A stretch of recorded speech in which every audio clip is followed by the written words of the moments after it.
Horizon Cancer survey was forwarded to me via a friend who saw it on Facebook and thought that I might like to be part of this project. I am the daughter of the person who is living with cancer and do not live in Lincolnshire myself. Until recently, I did not recognise myself as an unpaid carer, as I was giving support to my mum and my sister. My eldest sister lives in Lincolnshire and has had daily contact with my mum for more than 10 years. I provide respite care for my sister to take holidays with her family and to give mum a change of scenery when she needs it. I work abroad a lot with my job, but have asked my very understanding employer for a slight change to my role and responsibilities so that I can be around a lot more for my mum and sister. Mum is 80 years old and got diagnosed at the beginning of 2025 following a few months of not feeling right. She got a face-to-face appointment with her GP at Greyfriars Surgery, Boston. Her GP there listened to her concerns, sent her for some tests, and then we all waited for the results to come in. Meanwhile, Mum got on with her life, doing all the things she loved to do and having a very active social life. However, she did mention that she was feeling a bit under the weather and feeling tired. Why get involved? That's a good question. Part of it is for selfish reasons, so that I can make sense of what is happening to us as a family and to support Mum. Gaining more knowledge of how the system is so complicated and confusing to you as a patient and a family member at a time when such hard news is given to someone that you love. Hopefully, by sharing our story, someone else will not feel so alone. There is already so much information out there for people in this situation. It's knowing where to go and when to ask for information. It can be so overwhelming for a carer, and you want to do the best for the person with the diagnosis. What do I want to gain from this? For other people to recognise that they are a carer, and for the system to recognise that there are times when we need a bit of support, when we don't actually know what it is what we need or want. Support from Mum's GP and practice were amazing. They are so kind and helpful. Face-to-face appointments were offered when Mum needed them most, and information shared appropriately with her two daughters, at Mum's insistence, so that we all knew what was going on. On the odd occasion, things took a bit of a delay, but overall it went very well. Mum had a very strong course of chemo that left her completely washed out. Within 3 days, she had lost all of her hair, including eyebrows and eyelashes. Mum was aware that this could happen, but not so drastically. Psychologically, this hurt her more than the actual treatment she was going through. For many months afterwards, she did not want to go out of the house. She felt that she had lost her identity. Hospital admission was okay. Staff were supportive most of the time, but unfortunately, her consultant wasn't always displaying the best bedside manner. My sister and I had to remind him that this was all new to us and Mum, and a little respect goes a long way. Nursing staff who dealt with Mum helped us to keep her spirits up. Other staff members, non-medical such as receptionists, porters and cleaners, all were lovely and respectful of her wishes, treating her well. We had heard of the All About Me booklet, so as a family we completed this for Mum to take with her to all her appointments. Not that she wasn't capable of letting people know, but sometimes it got so tiring having to repeat the same things over and over again. It was one less thing for us to all think about. Unfortunately, it wasn't always referred to by the hospital staff and was forever being put in a drawer.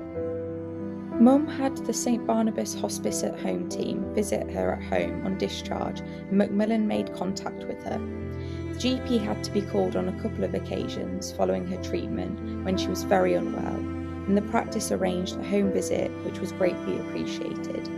It was during one of these visits that the respect form was mentioned.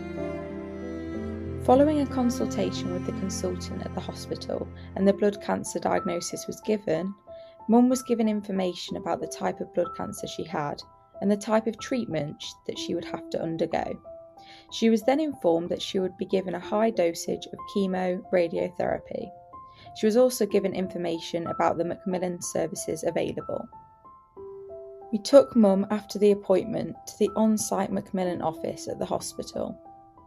and the person she spoke to there was very informative and answered all her questions.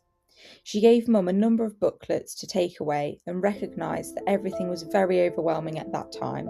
This was very helpful. My sister and I spent the next few days after the diagnosis researching everything we could about the diagnosis, prognosis, long-term effects, and the treatments available.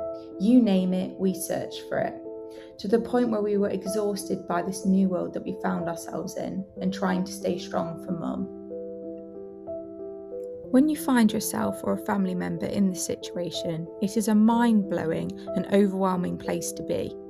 There is so much information out there, if you know where to look, that it can be all-consuming.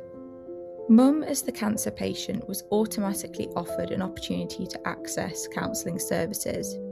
She felt that she did not need them at the time, as she was using all of her energy to fight the cancer.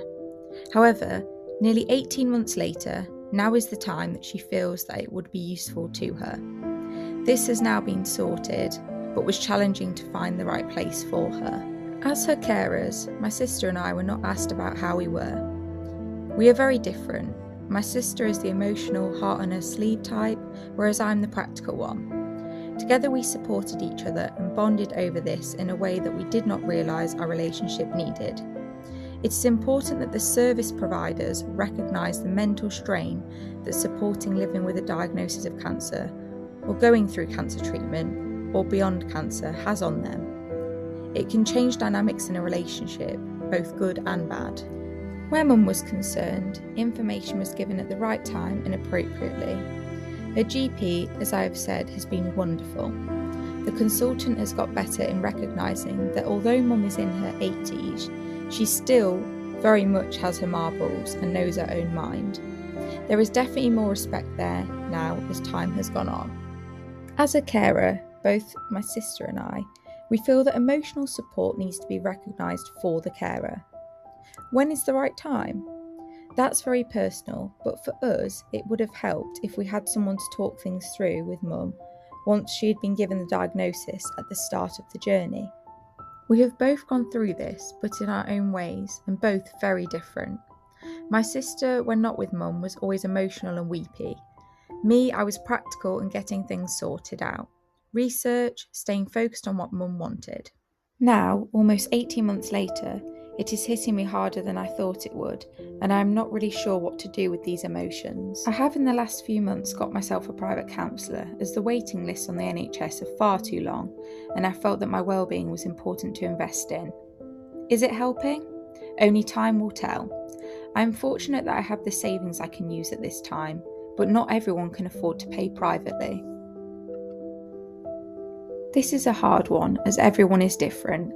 You need to know that there is someone or somewhere that you can go to get information when you need it, and it will be different for each person at different times.